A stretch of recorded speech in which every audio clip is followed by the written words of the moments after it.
Your mind is a very powerful thing. We've heard this before. But in my mind, I owed, and this isn't even a number, but I owed $1 million bajillion. Okay. That's how much I owed. I owed $1 million bajillion, and there was this debt monster, and this debt monster sat beside my bed all night long and just bothered me and stressed me out. When it was all said and done, I think I only owed like $21,000. It was not as much as I thought, but I had created this whole narrative in my head. That was really the first step for me.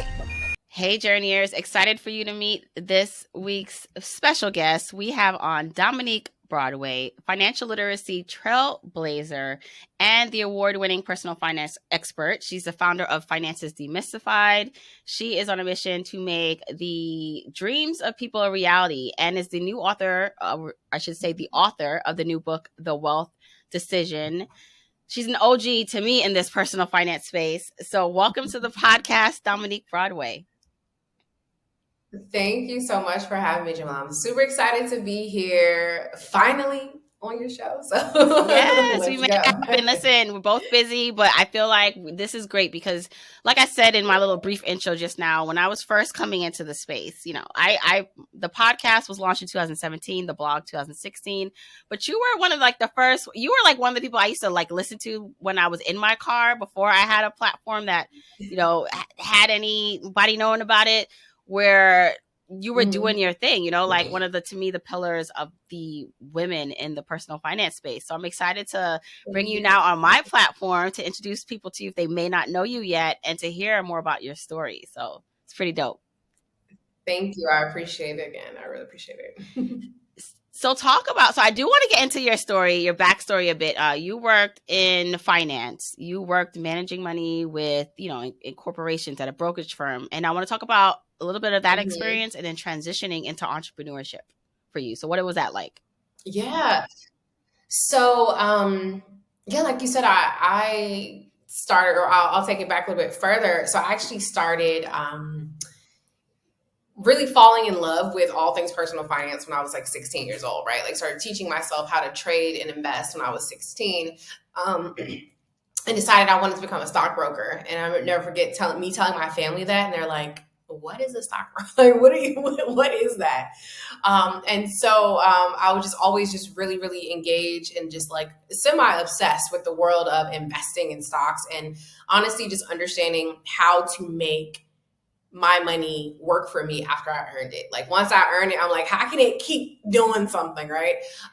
And so I ended up going to Bowie State University, majoring in banking and finance, getting a job at UBS Financial Services, which is, a private wealth management firm. And it's funny because I had never heard of them at the time because they focus, on high net worth clients. I was not a high net worth client at the time. And so did that interned there for a summer. They offered me a full-time position. But I need to go finish school. So I went back to school, finished school, graduated a semester late, but I did start working, bought my first house before I graduated college, and just was full steam ahead in the personal finance space, more specifically in the investment management space. Got licensed. And then like many of us kind of just kept having that entrepreneurial itch and realizing that if I stayed at this firm, I could only help really just the top 1%. And that was it. Right. So I never forget, I went to my mentor and I said, I love the work we're doing, but I want to help more people who at the time were like me that didn't have millions and millions of dollars, but needed access to this information and investment opportunities. And they weren't getting them. Right. And so he told me, he said, you'll never make money helping people that don't have money. And I was like, say less, right? I probably said something else back then because that saying wasn't popular, but I'm basically like, okay, let's see. And so I ended up quitting my job and starting my company. At the time, it was just Dominique Broadway. And then we ended up changing it to just Finances Demystified. And that was really how the journey started. I love that. So what caused you to be such a go-getter at such a young age? Right? Like you wanted to be a stockbroker, getting that internship. Yeah. What was that? Was that all internal? Or did you have guides or reference points outside of you to know what to do? It was a combination, to be honest. I had my first quote unquote business was when I was probably like 5 years old, right? Like literally making bracelets and selling them. Sold candy like most people did in middle school. Became the chief operating officer of a education, I guess we could call it an ed tech company when I was 15.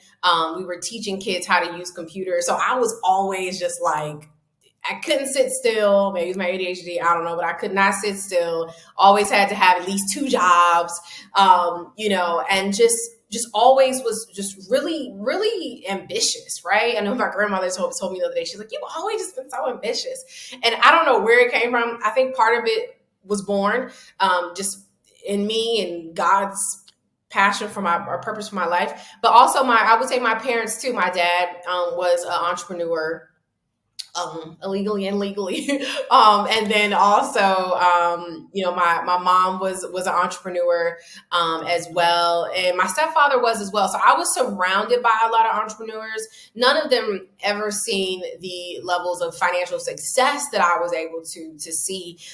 But just seeing people who were constantly go-getters and hustlers and always making their own money was something that really always intrigued me. Right. Just seeing that they didn't, sometimes they had 9-to-5s, but most of the times they didn't. Right. And just the flexibility that came from that, being able to see, people make way more money than you could if you had a job. And so those things just really, really excited me. And then my parents also kept, a lot of Entrepreneur Magazine and Black Enterprise and stuff like that around the house. And I would just sit and read and just be inspired. And, I would see a Melanie Hobson and be like, oh my gosh, I want to be like her, or Carla Harris. And those were the people in that finance space at the time that were really, really leaders. I would say outside of that too, I felt like once I would go work and make money, that the money would just kind of sit. Right. And, we're taught to put it in a piggy bank. And I'm like, okay, so I went out and did all this work for this money and it's sitting in this piggy bank. Like, make this make sense, right? And that's when I started researching. When I was like 15, I would say, like, okay, well, how are the rich getting richer, right? How are they actually building wealth? How are they making money? And I realized it was 2 ways. It was real estate and the stock market. And so that's when I just really went down the rabbit hole of trying to learn everything I could about real estate and also about investing in the stock market as well. At the company, so at your company where you were helping these high net worth individuals, I'm sure you started to see commonalities. And I mean, at the time you're working, right? So you're not rich like them. So was there like a common thread, like you saw peeking behind the thread? But even just like, how people say when you have money, and so maybe this is just from my outside perspective, right?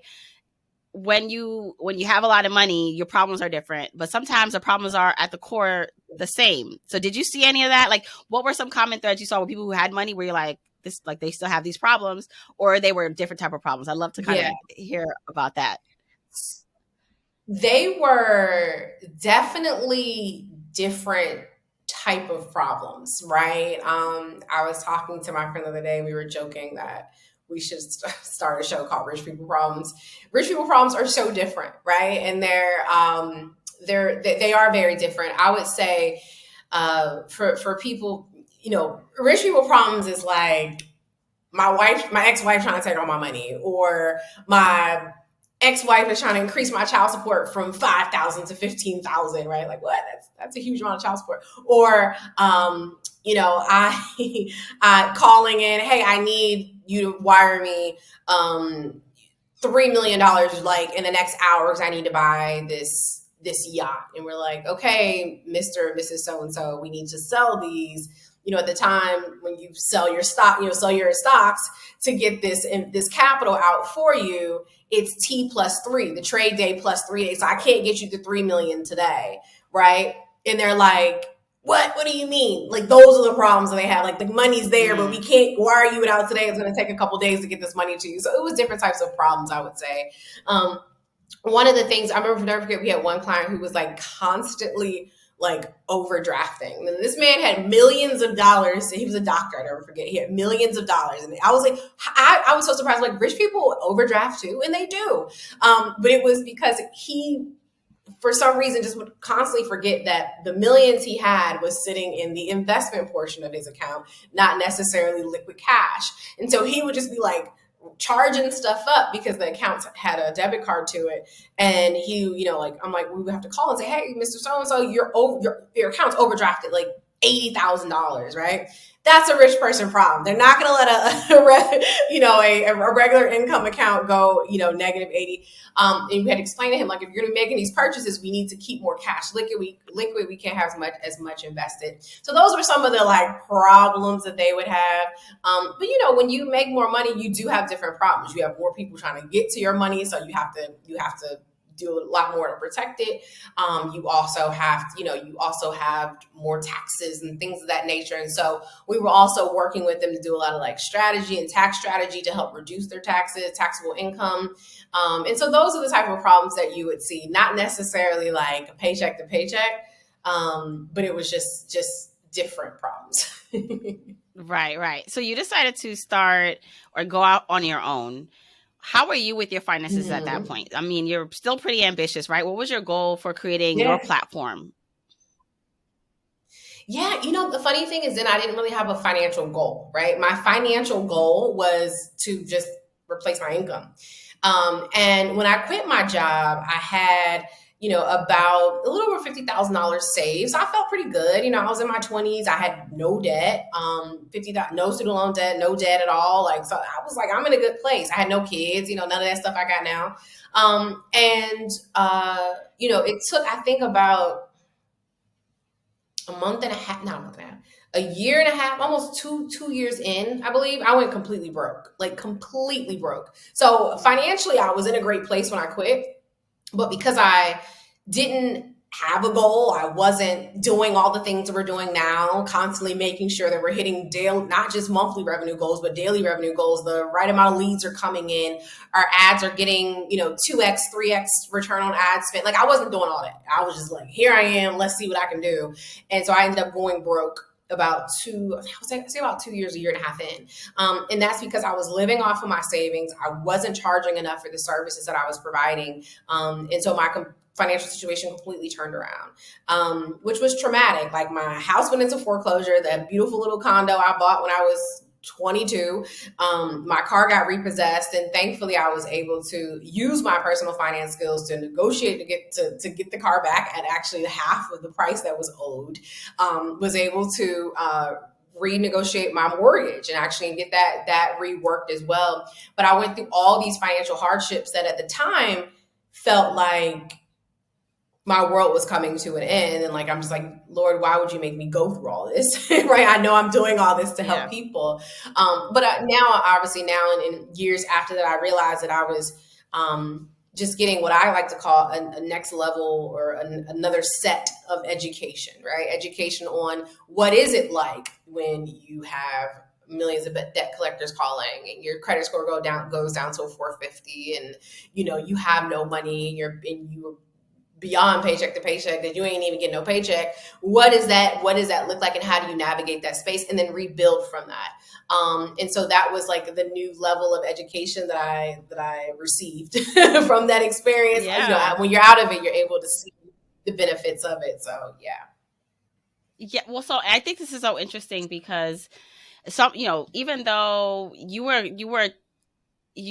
were good seemingly with numbers on a corporate level, on managing other people's money, and then also for yourself, right? You started a business, like a personal finance brand around that. And then, but in your own life, because you were running this business, doing all the things, but not necessarily being strategic with maybe your business, not charging enough. I see this happen a lot for new entrepreneurs or entrepreneurs in general, right? Like, even people who work in finance, like either they work in finance and they do great at managing other people's money, but their own personal finances are just, they haven't been focusing on it. Or they could be really good, maybe running, like knowing about saving, but on the other end, they don't know about like investing and managing their money to create wealth. And so I think, like you said, it almost seemed like that experience for you was important to have, because now like you were living maybe what you were helping through your clients through, right? Yeah. Yeah, I was. And it was, and the interesting thing is, I know exactly why I got into the situation. I think it's also important anytime you're going through any situation in life, especially financial, whatever, understanding why and how you got into Mm-hmm. it so that you don't get into it again. I got into that situation, one, because I wasn't charging enough. I wasn't doing all the things I mentioned, but I was more, it was a mental thing, right? So I created this mental block where, excuse me, I was embarrassed and ashamed of the situation that I got myself into. I was feeling like a hypocrite, and I'm just like, I turned my, what do they say, turn a blind eye, right? I was Yeah. ignoring it because I didn't want to accept the fact that it was happening. Because I'm like, how did this happen? How did I get here? This is not supposed to be my story. And because I was so embarrassed about it, I just ignored it. And that's what a lot of people do, right? When you run into financial hard times, you almost just want to close your eyes and say, okay, it's gonna go away, right? And it's not gonna go away. Like, guarantee you, it's not gonna go away. Actually, if anything, it's gonna get worse. And so that was why I got into that situation. So month after month, my whole goal was like, I'll just make more money. I'll just make more money. I'll just make more money. But it wasn't necessarily working that way because I was still getting behind on bills. And so then I look up and now I'm in, house foreclosure, et cetera, et cetera. And that was literally why. So that's why I always tell people all the time, like, communication is one of the most important things when it comes to relationships, but it's also one of the most important things when it comes to money.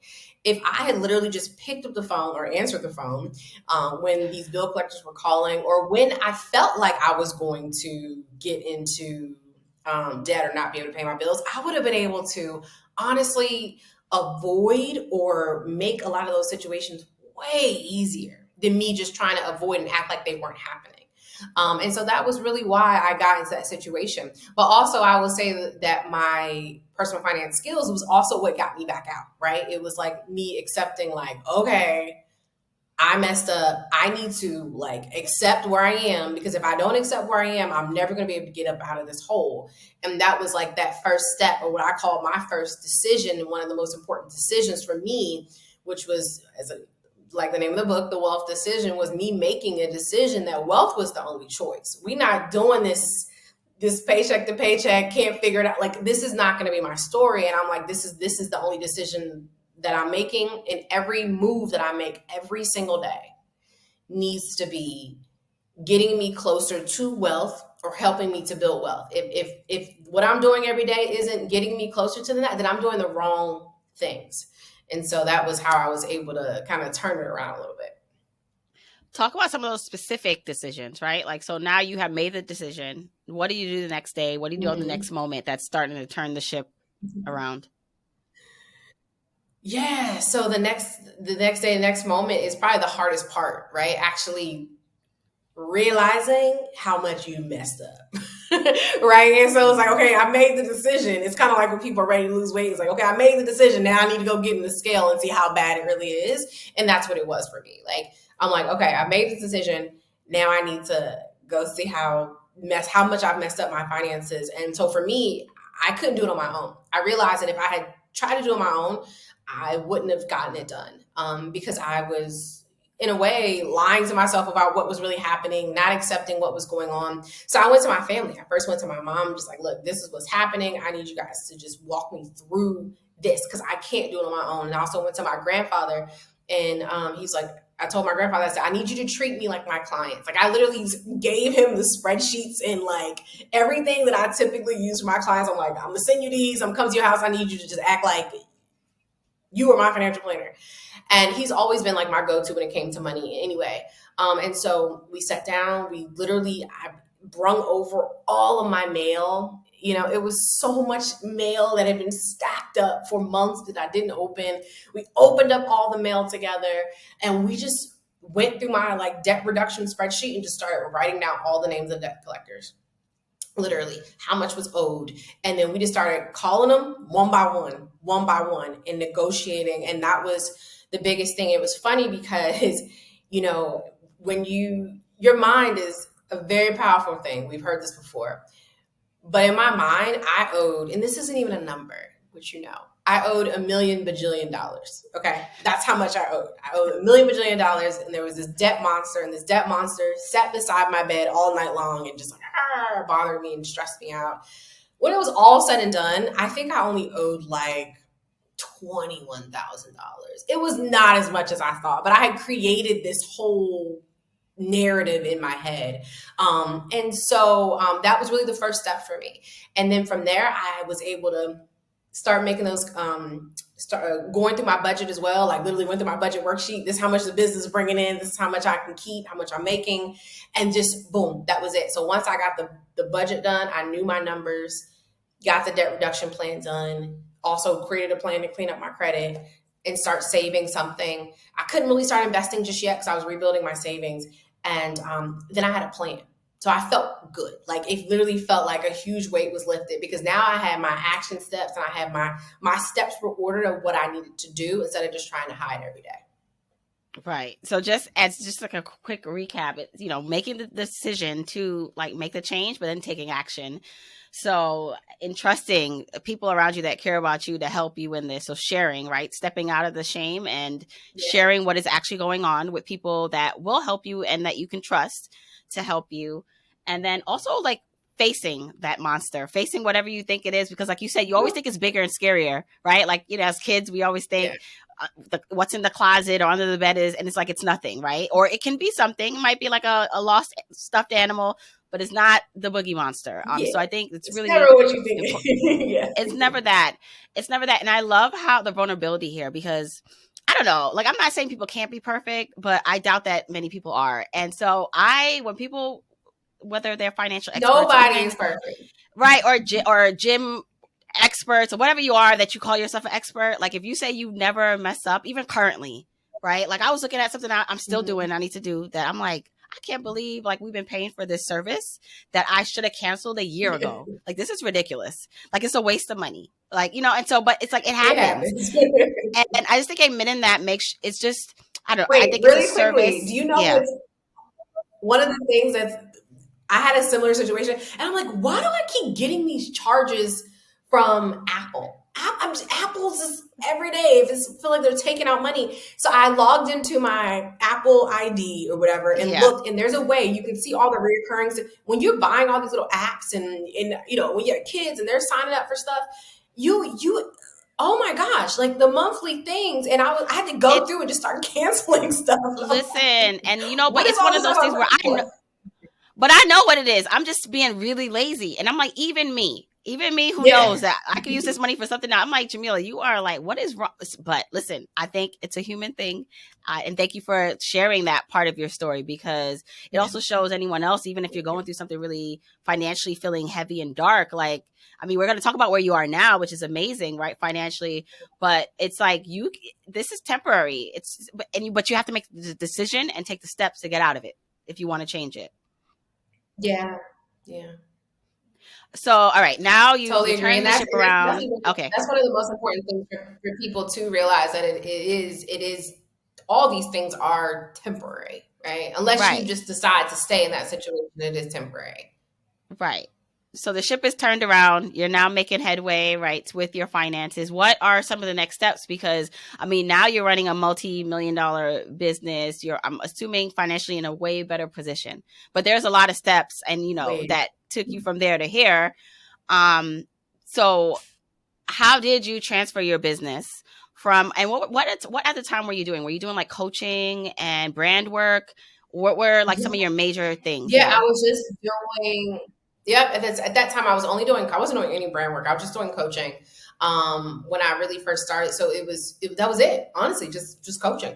That was it. Right. So when I first started, I was just doing coaching.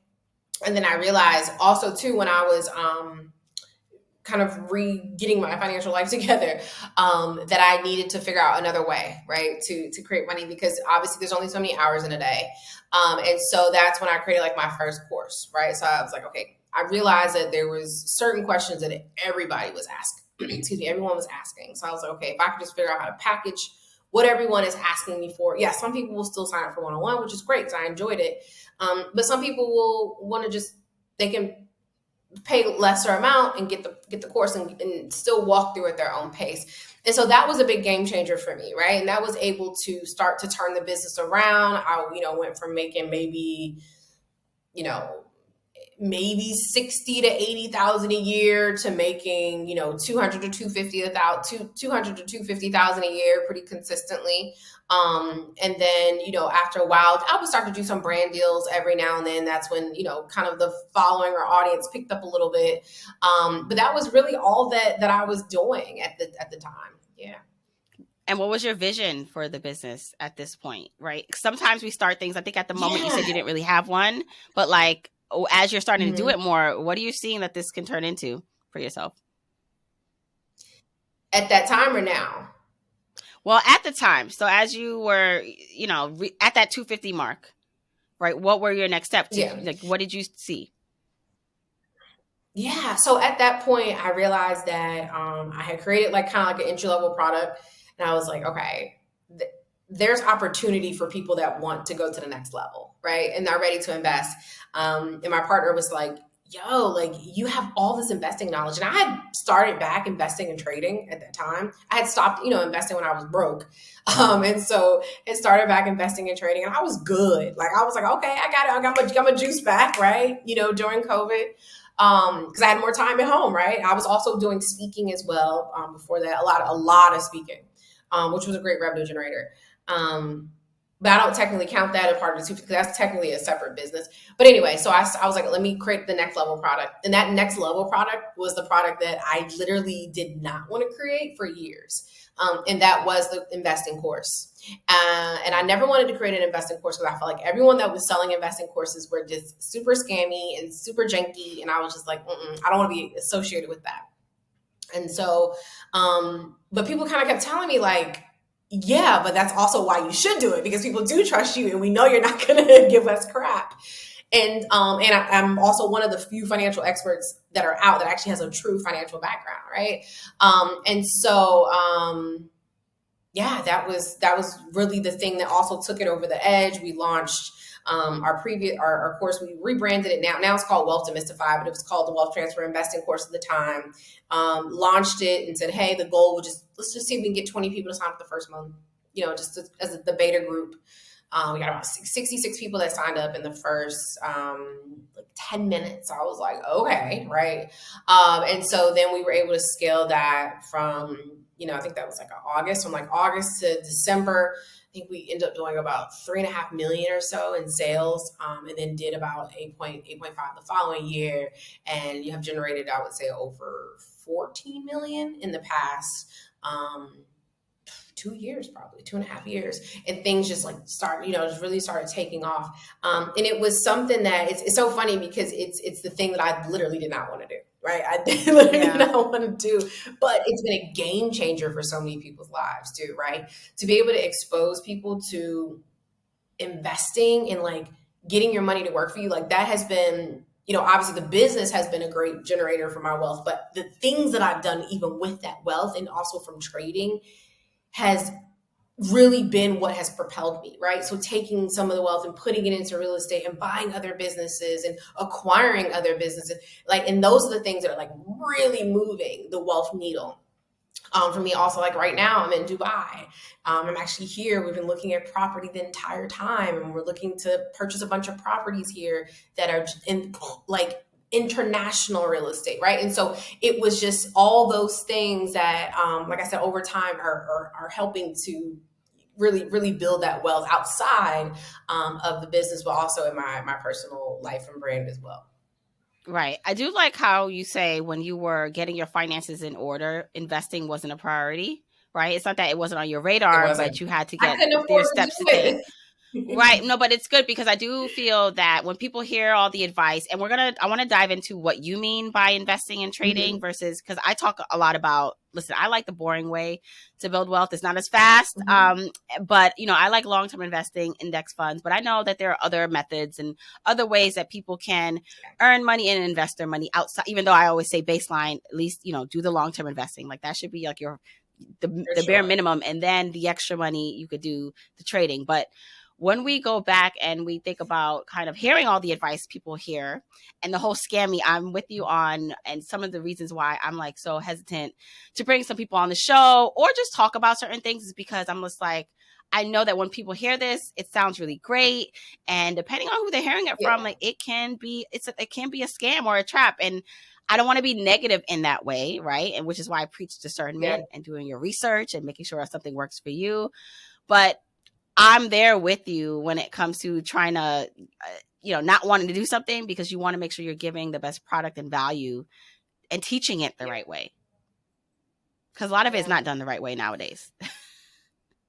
It's not. And that's also why there's been times I'm like, I don't even want to do this anymore, because there's people out here who are just like misleading people, and it's creating a bad name for the financial education space. And as you said, I've been doing this now. I've had my business now full time for 10 years. So I've been doing this for a while. Right.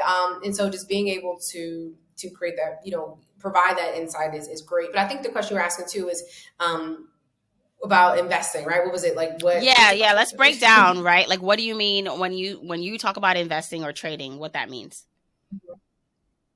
Yeah, so I do the dry, boring investing, but I also like to trade, right? So investing to me is putting your money in something with the expectation of it giving you additional profit or income in the future, right? So let's say, like you said, index funds, right? Index funds are great. I don't think there's anything wrong with index funds, but understanding that they're not going to get you a bunch of money today, but they are going to give you good, solid, sexy returns over time, which is great, right?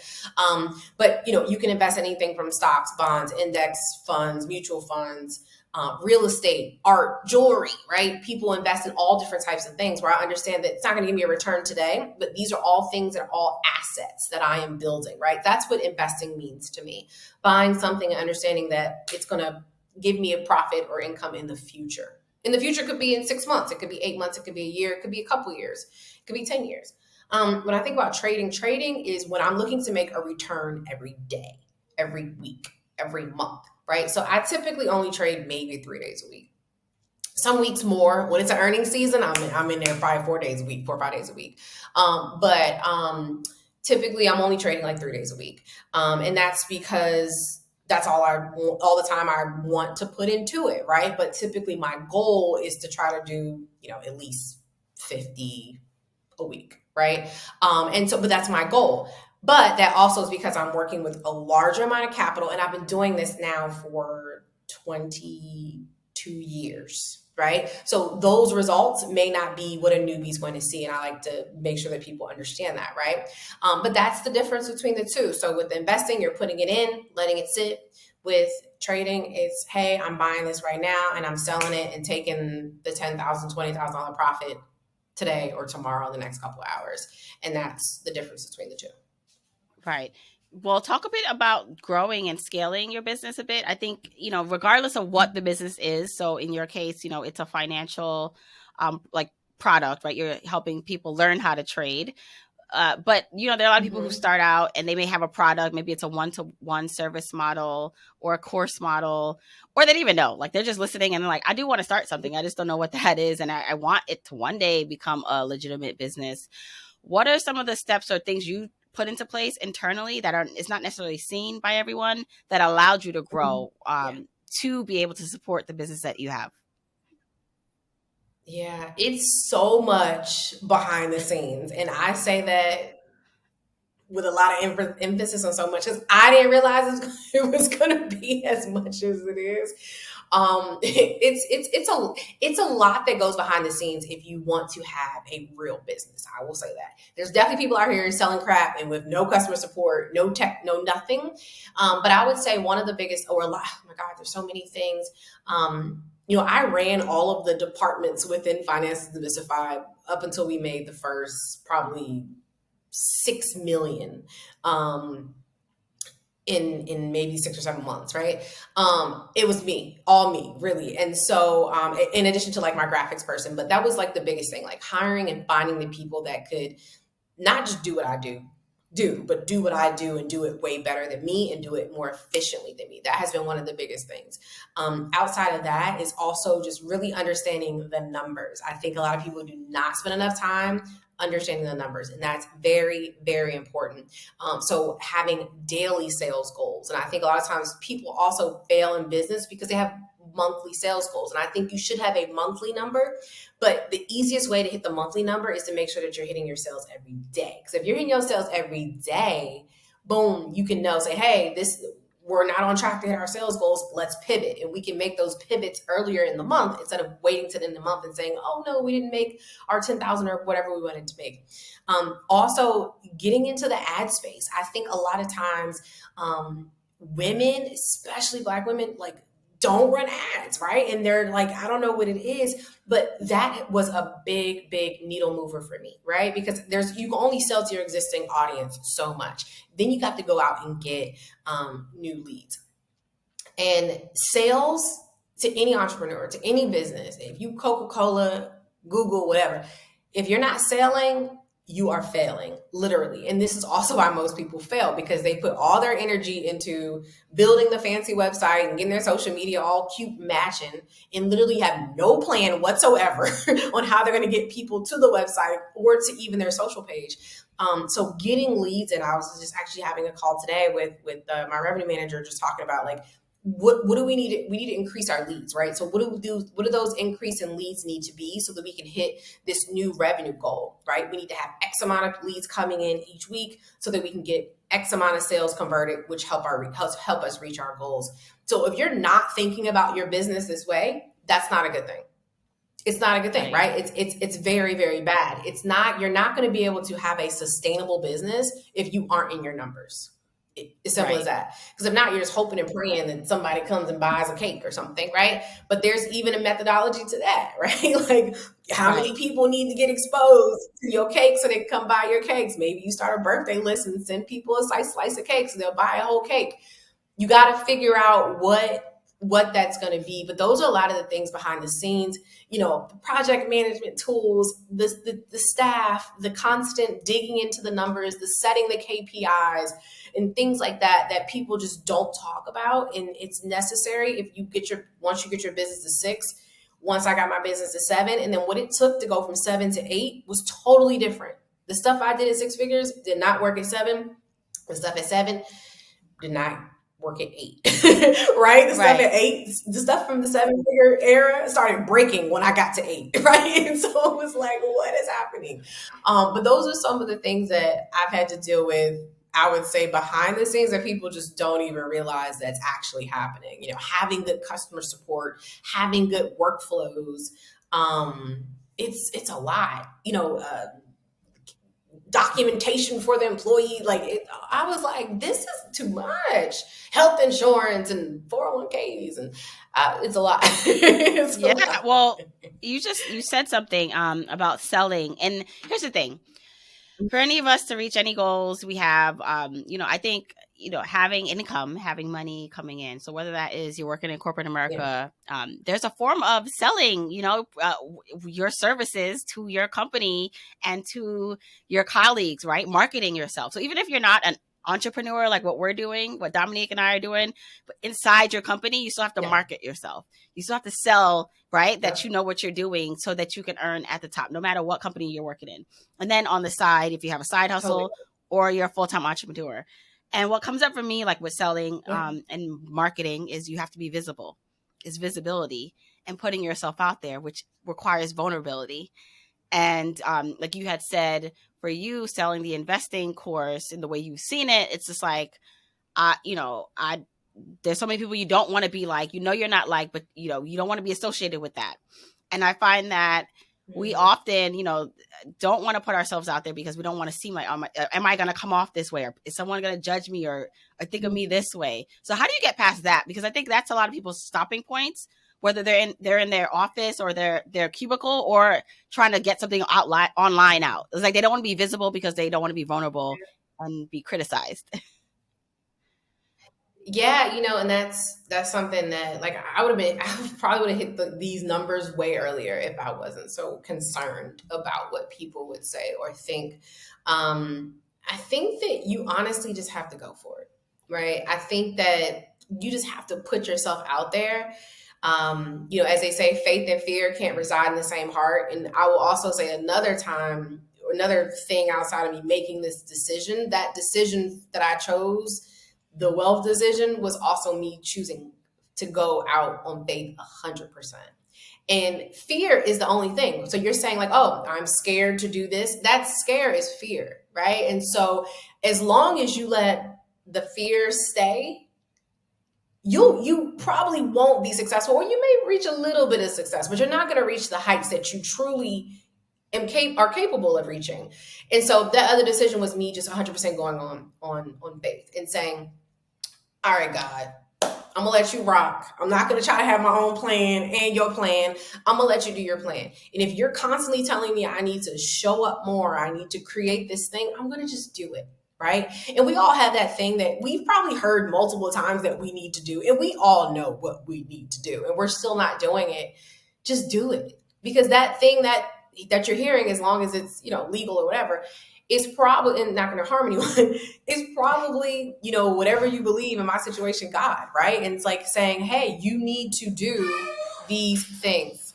So yeah, just making sure that you are like going in on faith. Like you have to go all in on faith 100%. And that for me has been a big game changer. So if you're scared of something or you're fearing something, you pick one. If you're going to rock with the fear, rock with the fear. But if you're going to rock with the faith, you got to go all in on faith. So that's my answer to that. And as you now think about because I'm sure like just because you're at this new level, right? Like there's other things that you possibly want to do, right? You just said you're looking at property. You might have some just other businesses you want to expand into or grow. What like new do you find that you have to make the same wealth decision? Because I'd love to like explore this concept more, because you named your book Wealth Decision for a reason. But talk about it. Is it just, I'm sure it's not just one wealth decision you have to make. And do you remake the same wealth decision? What does this process look like?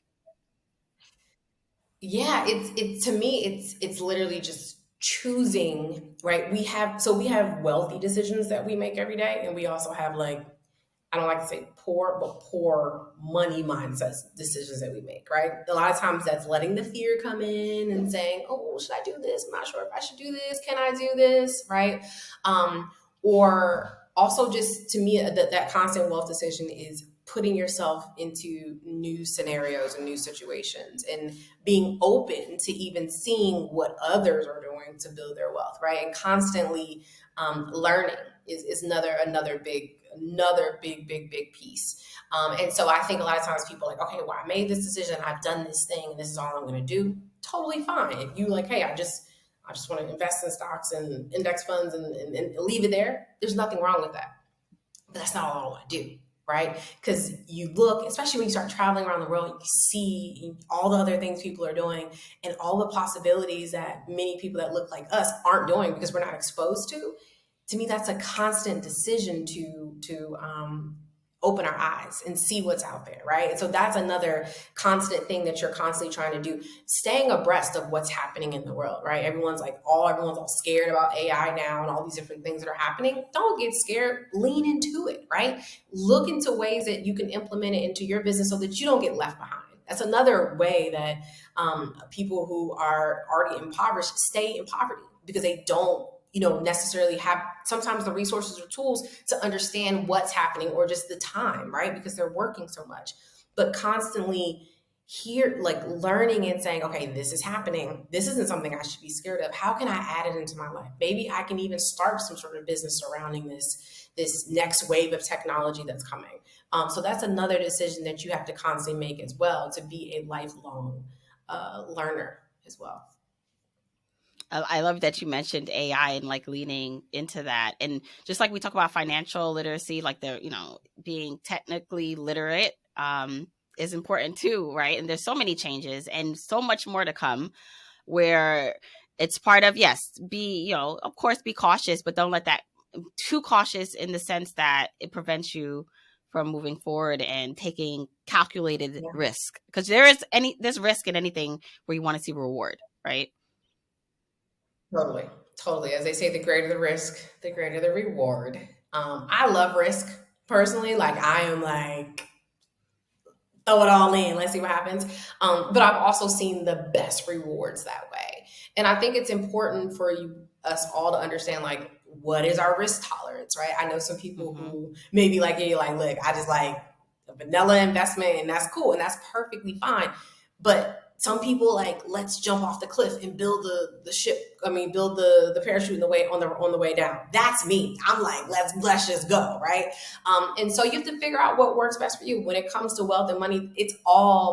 There's no one size fits all. You have to figure out what is best for you and your mental and your risk tolerance and your budget and your goals, right? Some people, there's certain goals, right? So there's some people who are like, look, I just want to save $1 million, have $1 million saved, or some people are just like, hey, I want to just retire comfortably. I don't even need millions. I just want to retire comfortably. There's some people like, I want $100 million and I want a jet. That's me, right? That's me.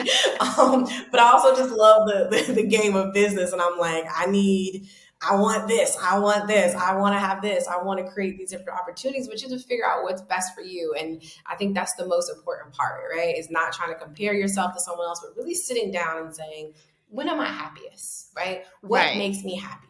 When am I happiest financially? Like, I know for me, one of my happy places is seeing water every day, right? It's why I live in Miami. I wake up every morning, I see water from every room. That was something that makes me happy. So I know if that's a goal of mine, I'm gonna need to figure out how to make enough money so I can be on a half floor in a nice building and see water from the rooms. That's something that makes me happy, right? And so you have to sit down and think about, like, when are you happiest, right? I'm also very happy when I'm drinking fresh squeezed orange juice. Right. So I want to at least also be able to have the money to afford fresh squeezed orange juice. You notice it's way more expensive than the pasteurized one. And so you figure out like those little teeny things that you love. And those also are like the decisions that you make. And we talk about the orange juice in the book too. Like those are one of the moments I also feel like, okay, I've hit a little bit of a level of wealth where I can go in the grocery store now and buy orange juice without checking my checking account to make sure I can handle it, right? Because there was a time when life was like that. So it's important to kind of figure out like what makes you happy, what lifestyle or lifestyle design, as they say, fits best for you, not for them or your mom or your daddy, whoever, but for you. I love that. I love the details, figuring out the details, what you want to see, experience. I mean, it's like the senses, right? Like, what do you want to taste, touch, see, hear? And then what concessions are you going to make, right? Like some people is like, I do like the water, but I don't want to have to work X amount of time or have to think about how to create, I don't know, however millions of dollars to do that. So I can maybe drive to the water. Like there's concessions or like compromises. Yep. And also realizing, is it out of fear though? Like, are you having, is this a limited mindset that's causing you not to go for it? Or is it just like, I know my comfort level and what I'm willing to put out effort for? Because when you were talking about building your business and all like the work, I was like, oh, that doesn't, I'm like, dag, like, see that where you're talking about it. I'm like, oh, I don't know if I want to go that far, but right. It's up to me to be introspective to see, is that more of a block for me because it's a scary thing I have not experienced yet? Or is it exactly what I want because I actually am quite fine, like we're currently where I am, or maybe reaching just a little higher. So love this conversation to let people also think through this stuff too. Yeah. And that's also too, I would say like now with the social media world, I feel like everyone's just like almost trying to keep up with each other. And, what's happened, what's for one person may not be for you. I will say even too, I've built this business, which sometimes feels like this monster, right? It's so different from when it was just me coaching by myself. And I decided actually last summer, I'm like, I don't want to be the CEO anymore. Right. And so now I'm trying to work on a plan where I'm not going to be the CEO anymore, hopefully, honestly, for the next 6 months and handing it over to someone else because I don't want to I'll still own it, but I don't want to run it. I don't even think I'm a great CEO, to be honest. Like I'm okay, right? I'm probably meant more to be the founder than the CEO. And so that's something that you have to decide, right? I'm like, I've created a company that I no longer want to work for, right? I really just want to be talent. That's it. So figuring out and navigating that space, but that also comes back to really understanding what is it that you want and what do you want your life to look like? Yes. Okay. Dominique, please tell everyone where they can find out more about you, your new book, and what's next for you. Yes. So the book is getting released. I'm so excited. Please make sure you go grab it. It's called The Wealth Decision. It talks about all the things I just talked about, but the 10 steps to help you succeed, achieve your own financial success, whatever that looks like for you. So you can find it at Amazon, Target, Barnes and Nobles, all the major publishers. You can also go to my website, DominiqueBroadway.com, and it's on there. And if you follow me on social, the link is in all the bios as well. And I'm also just Dominique Broadway on Instagram and all the socials. Love it. Love it. Thank you so much, Dominique. I'll make sure I link all that in the episode show notes. This was great. Thank you. Thank you so much for having me.